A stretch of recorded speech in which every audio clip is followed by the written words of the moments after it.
এবছর আশুরার রোজা কবে রাখতে হবে? এই বছর অর্থাৎ 2024 সালে আশুরার রোজা রাখবো আমরা এই যে জুলাই মাস যেটা চলছে এই মাসের 16 এবং 17 এই 2 দিন, অথবা 17 এবং 18, আর বার হিসেবে সামনের মঙ্গল এবং বুধবার, অথবা বুধবার এবং বৃহস্পতিবার। যেহেতু জুলাই মাসের 17 তারিখ বুধবার হলো আশুরার দিন, অতএব সেই দিনটা আমরা রোজা রাখবো অবশ্যই। তার সাথে একদিন আগে অর্থাৎ 16 তারিখ মঙ্গলবার, অথবা একদিন পরে অর্থাৎ 18 তারিখ বৃহস্পতিবার আমরা রোজা রাখবো। তবে উত্তম হয় মঙ্গলবার এবং বুধবার রাখা, সামনের মঙ্গলবার এবং বুধবার এই 2 দিন রোজা রাখা উত্তম। সোমবার দিবাগত রাতে সাহরি খাবেন, আবার মঙ্গলবার দিবাগত সাহরি খাবেন, তাহলে জিলহজের 9 এবং 10 এই 2 দিন আশুরা রোজা রাখা হবে। আশুরা রোজা একটা নয়, আশুরা রোজা কয়টা? 2টা। ইয়াহুদিরা একটা রাখে, আমরা তাদের থেকে আমাদের রোজাকে স্বতন্ত্র করবার জন্য আমরা 2টা রোজা রাখবো, এটাই আমাদেরকে নবী করিম সাল্লাল্লাহু আলাইহি ওয়াসাল্লাম নির্দেশ করেছেন। বিধায় আমরা আশুরার রোজা রাখার আপ্রাণ চেষ্টা অব্যাহত রাখবো। আল্লাহ আমাদের সবাইকে তৌফিক দান করুন। আশুরা রোজা রাখলে কি নাম হবে?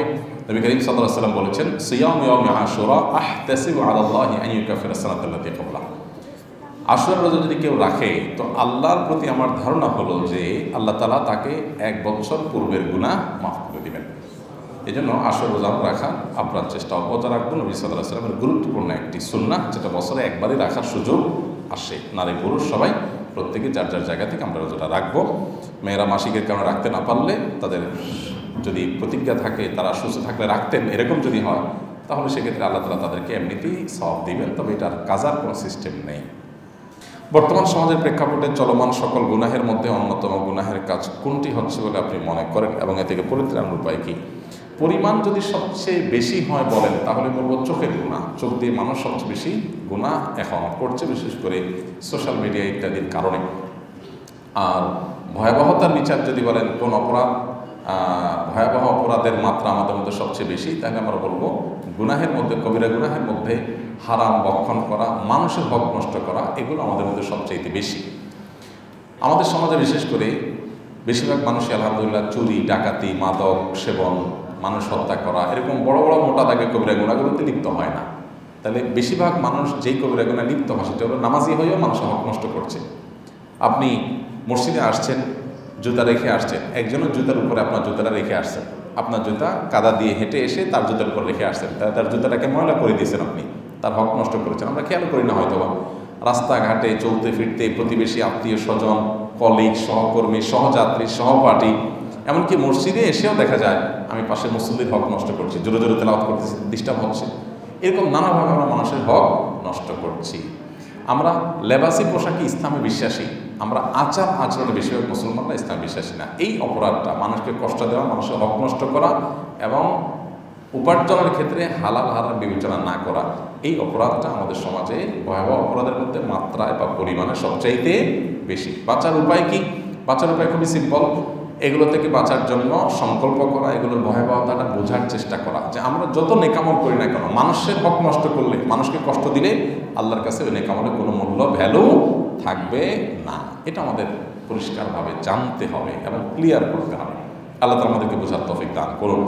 আমাদের সমাজে বেশিরভাগ মুসলমানদেরই ধারণা হলো যে আমরা নামাজ কালাম পড়লাম, রোজা রাখলাম, বাস আমার হয়ে গেল। আল্লাহ নারাজ হোক, বান্দা নারাজ হোক, মানুষের ক্ষতি হোক, জমি জমা, আপনার উপার্জন, তারপরে যায় চাকরি বাকরির ক্ষেত্রে সুদ ঘুষ, এগুলোর বাজ বিচার আমি করলাম না, যা খুশি তা করলাম। এই জন্য দেখবেন যত দুর্নীতিবাজ ধরা পড়ে, যদিও বেশিরভাগই আপনার দাড়ি ছাড়া, টুপি ছাড়া, ইসলামিক পোশাক ছাড়া, কিন্তু কিছু কিছু আছে দাড়ি টুপি ইসলামিক পোশাক সহই ধরা পড়ে।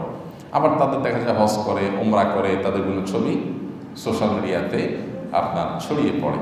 তো একটা লোক আল্লাহর প্রতি বিশ্বাস করে হজমটা করতেছে, সে আবার কীভাবে দুর্নীতি করে, সেভাবে কীভাবে হক নষ্ট করে, কীভাবে মানুষের অধিকার নষ্ট করে? এটা তখনই হতে পারে যখন ইসলাম সম্পর্কে সঠিক ধারণা তার না থাকে। এই জন্য ইসলামটা বোঝার চেষ্টা করা যে আল্লাহ তাআলা কিসে খুশি হবেন, কিসে বেজার হবেন। আমি চুরিদারি করে এরপরে ওই টাকা আল্লাহ রাস্তা দান করে দিলাম, হজমটা করে ফেললাম, এটাতে রিকভার হবে না। আল্লাহ আমাদেরকে ইসলামটাকে বোঝার তৌফিক দান করুন। যদি কোনো ব্যক্তি ভুলে হারাম ভক্ষণ করে থাকে এবং পরবর্তীতে বুঝতে পারে খাবারটি হালাল ছিল না, এক্ষেত্রে তার ইবাদত কবুল হওয়া নিয়ে কোনো সংশয় আছে কিনা? প্রথম কথা হলো, আরেকজনের সম্পদ আপনি ভক্ষণ করে ফেলেছেন, ভোগ করে ফেলেছেন, জিনিসটা আরেকজনের ছিল, আপনি পরে টের পেয়েছেন। এরকম যদি হয় তাহলে আপনার প্রায়শ্চিত্ত হবে, তওবা হবে যে ওই পরিমাণ খাবার বা টাকা পয়সা যেটাই আপনি ভোগ করেছেন সেটা মালিককে ফেরত দেওয়ার ব্যবস্থা করবেন, উদ্যোগ নেবেন। নিজে পারেন, অন্য কারোর মাধ্যমে যে কোনোভাবে তার অ্যাকাউন্টে সেটা ঢুকিয়ে দেবেন বা তার মালিকানা সেটা দিয়ে দিবেন। এটা হবে প্রথম কাজ। আর যদি বিষয়টা এরকম না হয়, বরং এমন বিষয় হয় যেটা কোনো মানুষের অধিকার সংশ্লিষ্ট না, আল্লাহর হক নষ্ট করেছেন, আপনি হারাম খেয়েছেন, যেমন শুকরের গোশত, আল্লাহর নির্দেশ হলো সেটা ভক্ষণ না করা, এখন আপনি এটা খেয়ে ফেলেছেন, এখানে কোনো মানুষ হক নষ্ট করেন নাই। তো এই জাতীয় হারাম যদি হয়, কেউ মাদক সেবন করে ফেলেছেন, নিজের টাকা দিয়ে কিনে সেবন করেছেন, কোনো মানুষের হক নষ্ট করেন না কিন্তু আল্লাহর হক নষ্ট করেছেন। তো এইরকম পরিস্থিতি হলে আল্লাহ তাআলার কাছে তওবা করতে হবে, খাঁটি তওবা করতে হবে, জীবনে যেন আর না করা হয়। এটার যদি খাঁটি তওবা যদি করা হয়, আশা করা যায় আল্লাহ তাআলা তাকে মাফ করে দিবেন। এবং বান্দার হক যদি হয় তাহলে বান্দারটা বান্দার কাছে ফেরত দিবেন, পাশাপাশি আল্লাহর কাছে মাফ চাইবেন। এই দুই ধরনের প্রচেষ্টার পর আশা করা যায় আল্লাহ তাআলা মাফ করবেন ইনশাআল্লাহ। ব্যাপারটা এরকম না যে আমি হারাম ভক্ষণ করে ফেলেছি, এখন আমার আর কোনো ওয়ে নাই। ইসলাম নো ওয়ে বলতে কিছু নাই, ইসলামে প্রত্যেকটা কাজের সমাধান আছে, কোনোটা একটু কঠিন, কোনোটা একটু সহজ, তবে সমাধান ততদিন পর্যন্ত যতদিন আমাদের নাকের ডগায় নিঃশ্বাস থাকে। মরে গেলে তখন আর এটার সমাধানের পথ সুদূর করা হতো। মুহররম মাসের বিশেষ কোনো আমল আছে কিনা? মুহররম মাসের বিশেষ এবং স্পেশাল আমল হলো বেশি বেশি নফল রোজা রাখা। নবী করিম সাল্লাল্লাহু আলাইহি ওয়াসাল্লাম বলেছেন, আফদালুস সিয়াম বা'দা রমাদান শাহরুল্লাহিল মুহররম। রমাদানের পরে আল্লাহর কাছে সবচেয়ে উত্তম রোজা হলো আল্লাহর মাস মুহররম মাসে নফল রোজা রাখা। অর্থাৎ রমজানের রোজা তো ফরজ রোজা, সেটার সাথে কোনোটা তুলনা চলে না। রমজানের রোজার পরে সবচেয়ে বেশি নফল রোজার জন্য আদর্শ মাস হলো মুহররম মাস। নবী করিম সাল্লাল্লাহু আলাইহি ওয়াসাল্লাম শাবান মাসে সবচেয়ে বেশি নফল রোজা রেখেছেন। অনেক উলামা ইকরাম বলেছেন মুহররমের ফজিলত তিনি বলেছেন, কিন্তু আমল করার তৌফিক পান নাই, তার আগে দুনিয়া থেকে চলে গেছেন। যাই হোক, তো মুহররম মাসে বেশি বেশি নফল রোজা রাখার ব্যাপারে গুরুত্ব আরোপ করা হয়েছে, উৎসাহ দেওয়া হয়েছে। এই জন্য এই মাসের স্পেশাল নাম হলো নারী পুরুষ সবাই যার যার জায়গা থেকে মুহররম মাস উপলক্ষে আমরা যার যার সাধ্য অনুযায়ী 2, 4, 10টা রোজা রাখার চেষ্টা করব। সোমবার বৃহস্পতিবার যারা রোজা রাখেন, চাঁদের 13, 14, 15 যারা রোজা রাখেন, আশুরার যারা রোজা রাখেন, এগুলো তো রাখবেনই। মাস হিসাবে এই মাসের রোজার মাস হিসাবে, আদর্শ রোজার মাস হিসাবে হাদিসে যে মর্যাদা বলা হয়েছে, নির্দেশ বলা হয়েছে, সেই কারণে আমরা কিছু নফল রোজা রাখার চেষ্টা করবো ইনশাআল্লাহ। এছাড়া মুহররম শব্দের অর্থেই সম্মানিত, এই মাসটা মর্যাদাবান, সম্মানিত 4 মাসের ভিতরে সবচেয়ে সেরা মাস। আবার এই মাসে আশুরা রয়েছে, সেজন্য এটার মর্যাদা অনেক বেশি। নবী করিম সাল্লাল্লাহু আলাইহি ওয়াসাল্লাম এটাকে শাহরুল্লাহ বা আল্লাহর মাস বলেছেন। এখান থেকে এই মাসের মর্যাদা বুঝে আসে। এই জন্য অন্য যে কোনো সময় চাইতে এই মাসে পাপাচার থেকে আমরা বেঁচে থাকার চেষ্টা করব। রুটিন যে কাজগুলো আছে, 5 ওয়াক্ত নামাজ ইত্যাদি, এগুলো বিশেষ গুরুত্ব এই মাসে দেব। এবং সম্মানিত মাস যে যাচ্ছে সেই কনসেপ্টটা যেন আমাদের মাথায় থাকে, এবং এই মাসে বেশি বেশি নফল রোজা রাখবো। আল্লাহ আমাদের সবাইকে তৌফিক দান করুন। আস-সুন্নাহ ফাউন্ডেশন, উম্মার স্বার্থে সুন্নাহর সাথে।